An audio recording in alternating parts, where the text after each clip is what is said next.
Hi everyone, today I will show you how to draw a realistic rose. You can find the materials I'm using in the description box below. Throughout the video, I will explain what I'm using and for which part. So the first step is to create an outline. I usually work with an HB pencil. Here I'm using an F pencil for the sketch, but any hard lead will work. I prefer to work with hard pencils as they make finer lines and won't smudge as easily as the ones with a soft lead. The sketch doesn't have to be perfect, and it is totally fine to make adjustments along the way. You can pause the video at any time, so please take your time and all the time you need.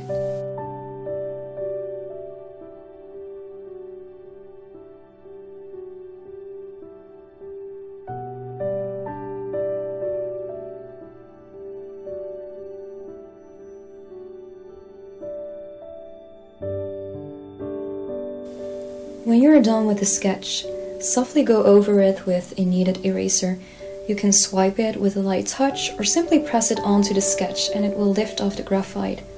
This might sound counterproductive, but especially with realism, you want to create the drawing with shading and not with the use of thick lines. That is why I want the outlines to be as transparent as possible, because they are here just to guide you. Once the lines are on the paper, we can start by adding layers of shading. It is really important to look at your reference image to see where the dark and light values are, because this will create depth in your drawing and makes it look more realistic. You will see that there are a lot of dark values in the core of the rose, between the petals and the shadows cast by the petals on top of the other.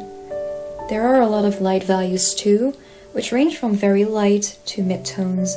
Try to leave open what is very light and shade in anything that's not. Usually the top edges of the petals are where the highlights are. For the base layer, use a hard pencil like F or HB. Start with light shading and slowly build those shadows. I always say that it's better to go slow than making it too dark in the beginning. Adding more shadows is easier than erasing all your progress. Try to begin with the core of the rose and work your way outward. The core is the most detailed part of a rose and needs great attention. Fill in the small areas of the petals with a hard pencil and blend it with a small blending stump. Don't put too much pressure on your pencil because you want to have even layers of shading.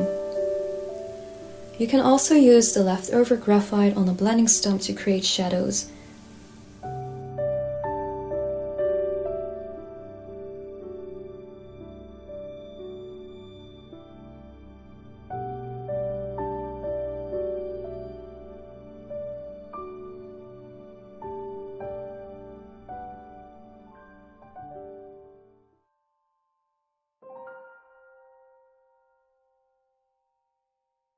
Repeat the layer graphite and blend it until the desired value is reached.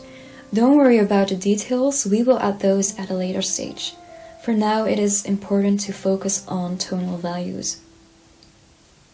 Use a softer lead for the darker parts of the rose. I am using a 4B pencil and a 0.5mm mechanical pencil with a 3B lead. Make sure to keep your pencil sharpened for those smaller areas.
Now we are heading over to the outer part of the rose.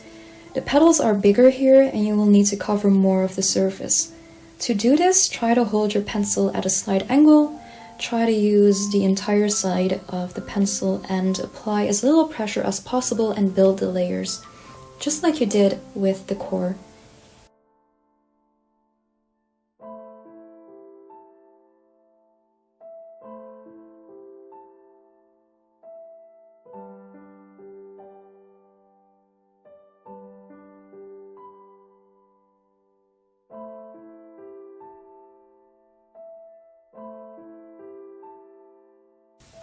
For larger surfaces, I like to lay down a graphite from different directions as it makes it easier to blend. Instead of using blending stumps, you can use tissue paper.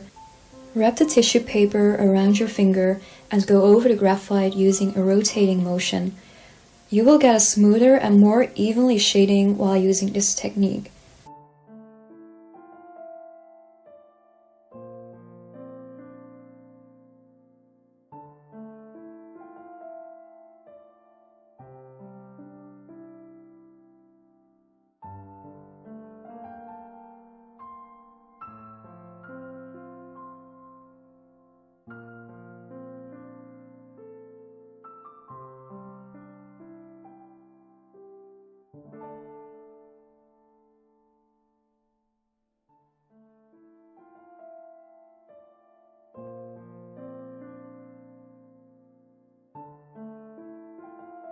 Use a soft lead pencil like 4B for the darker areas, and repeat these steps until it matches the values of the reference picture.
Once the layers are finished, it is time to add the details. When you look at the petals of a rose, you will notice some fine lines, creases, or maybe even cuts in it. I like to draw these with an HB or 2B pencil for extra control. I then blend it with a blending stump. Try to follow the directions of the shape of the petals.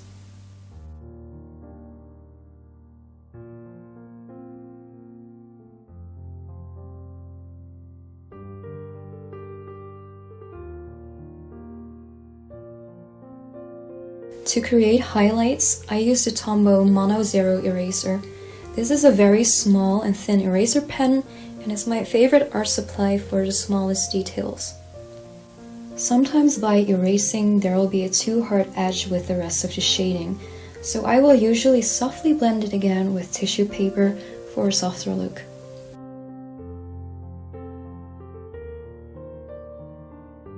Go over the darker parts again, this time without blending, to create extra depth and contrast.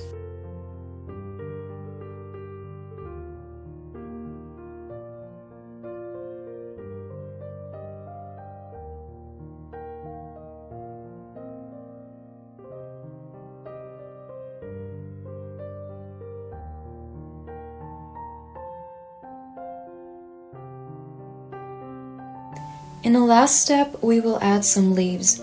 This is entirely optional, but it can give the drawing more body and it will fill up the empty spaces of the paper. As you can see, we will sketch the leaves in the same way we did with the rose.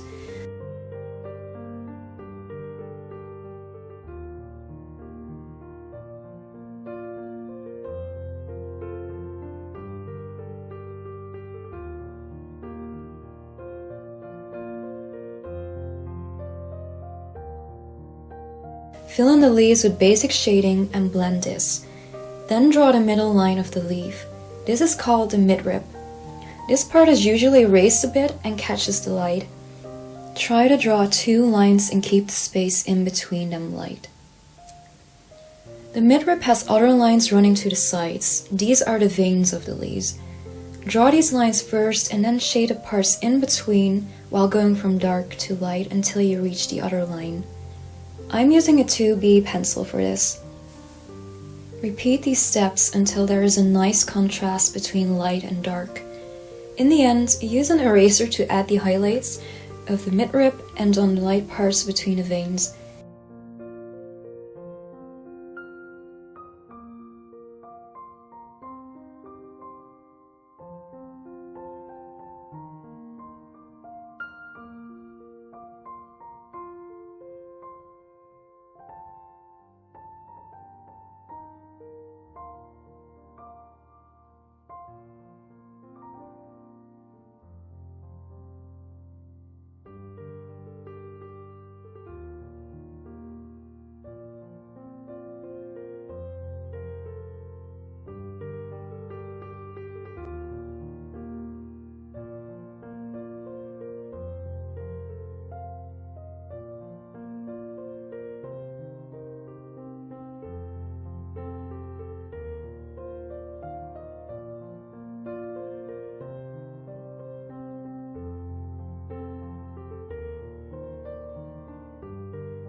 If you have overlapping leaves, the one at the bottom will not catch as much light, so it will be darker than the top leaf.